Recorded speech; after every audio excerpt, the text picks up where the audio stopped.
歡迎大家嚟到第4屆同鄉社團家鄉市集嘉年華。咁今一屆咧係潤愛同行咧，連續第3屆咧係參與呢個協辦團體㗎啦。咁今次咧潤愛同行咧承辦咗香港本地一條街嘅品牌活動，全部都係我哋香港本地嘅一啲嘅品牌啦。希望帶俾大家一個有溫度、有故事嘅家鄉之約。跟住落嚟咧，我同大家介紹下咧喺呢條本地一條街有啲乜嘢特色嘅產品啦。跟落嚟啦！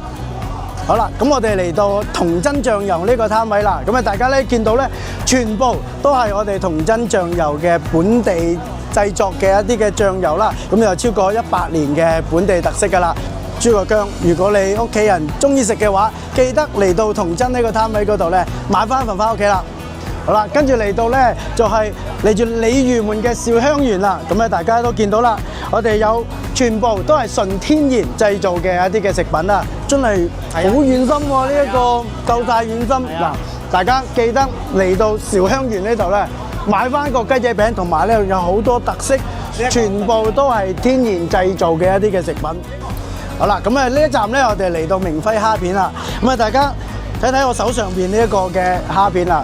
係100%本地嘅製造啦，同埋有濃郁嘅蝦香味。咁啊，大家記得嚟到明輝蝦片呢度咧，買唔同嘅蝦片啦，同埋有我哋嘅蝦條。